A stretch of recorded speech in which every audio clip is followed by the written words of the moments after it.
Dari bukumu, ya. Ayo. Dari bukumu. Ayo.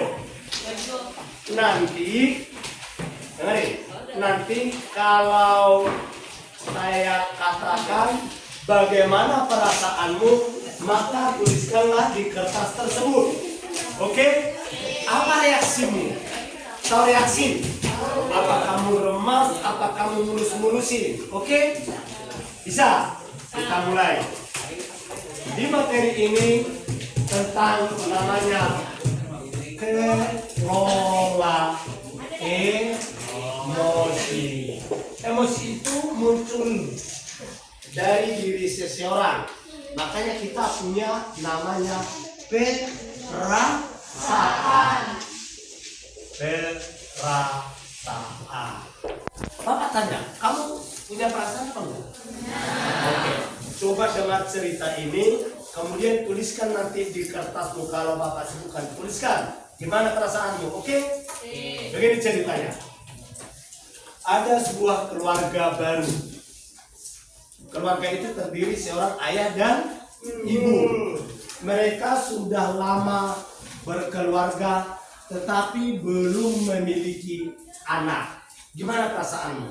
Mereka sudah lama berkeluarga, tetapi belum memiliki seorang anak atau istrinya belum melahirkan.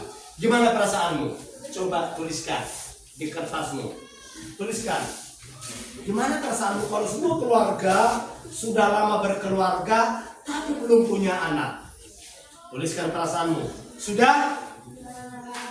Kemudian mereka berpindah tempat dari desa yang satu ke desa yang lain. Mereka bekerja di ladang. Kemudian mereka menemukan seekor anak harimau. Kemudian si istrinya mengambilnya dan memeliharanya, berjanji, "Kau anak harimau akan saya pelihara seperti anak saya sendiri."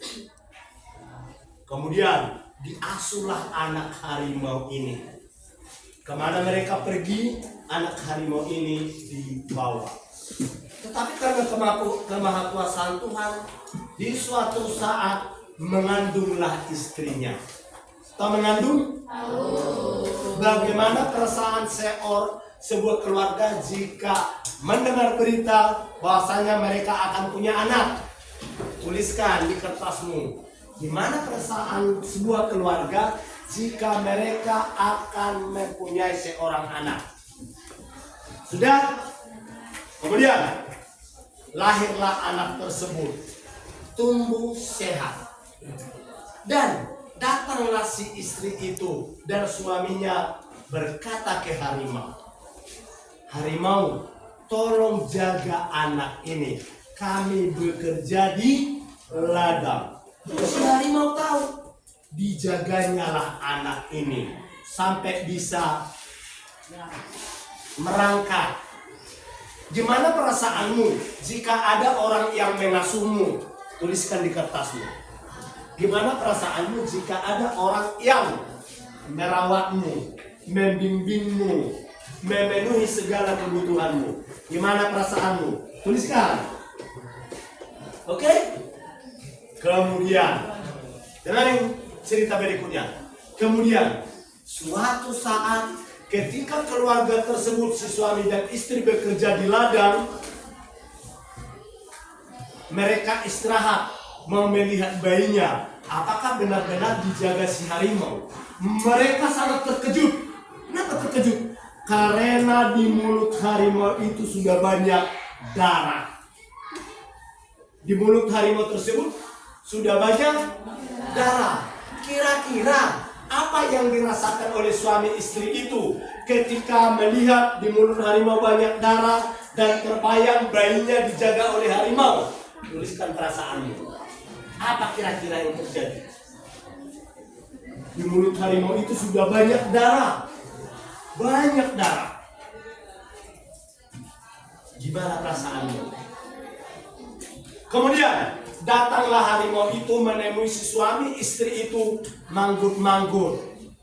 Tahu mangkut-mangkut? Datang si suami diambil cangkul, dipukullah harimaunya. Pak. Datang si istri diambil parang, dipukul harimaunya. Harimaunya nggak melawan, malah mengaum.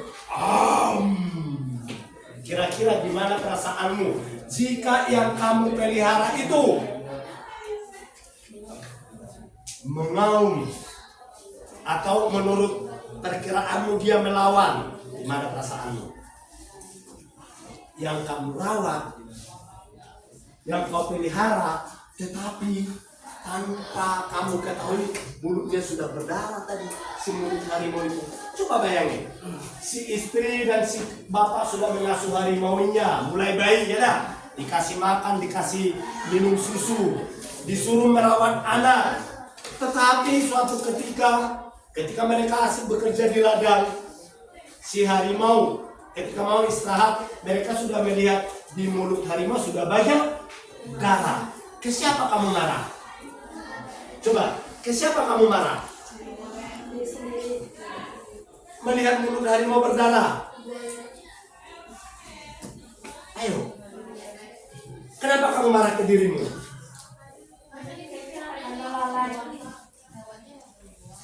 Hewannya hewan buas, disuruh jaga anak. Maka menurutmu harimau itu ngapain si bayi?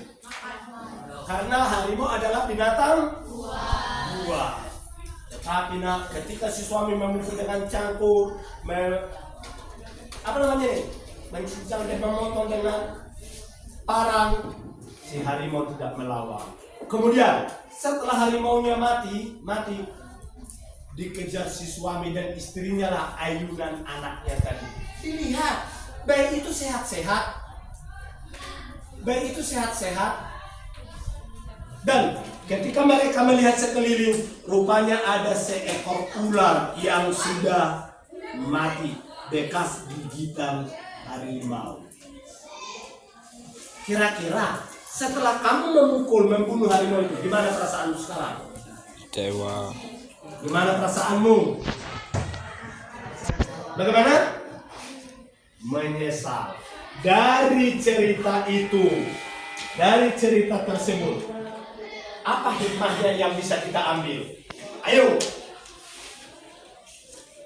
Apa hikmah yang bisa kita ambil dari cerita tersebut? Ayo nak. Apa?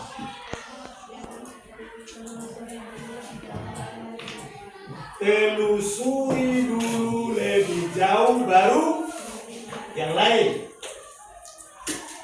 Menurut dia, telusuri dulu lebih jauh baru menyimpulkan yang lain.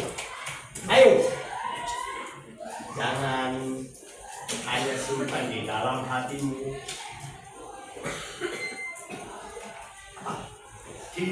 Kita tidak boleh langsung marah kalau tidak tahu Asal-usulnya. Kalau tidak tahu apa?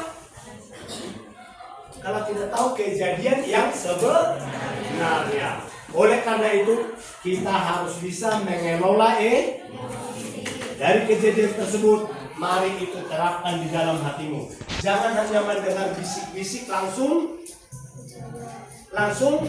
marah. Hanya mendengar cerita bohong, berita hoax, kita percaya. Dari kelola emosi ini, maka muncullah perasaan. Perasaan itu apa saja tadi? Sedih, apalagi? Senang, apalagi? Ada tak emosi untuk marah? Oke, di dalam hidupmu, dari 3 perasaan ini, mana yang paling sering muncul? Senang. Oke, dari sini mana yang sering muncul? Senang. Ini sedih. Ini sedih, senang. Bapak tanya siapa tadi? Kenapa sedih di dalam? Tadi kan yang sering muncul di dalam hidupmu, kamu bilang sedih. Kenapa? Coba ceritain. Kenapa? Oke, dia nanti mengungkapkannya ke Pak Saha. Saya mau nanya kamu, kenapa di dalam hidupmu itu kamu bilang selalu senang? Coba sampaikan.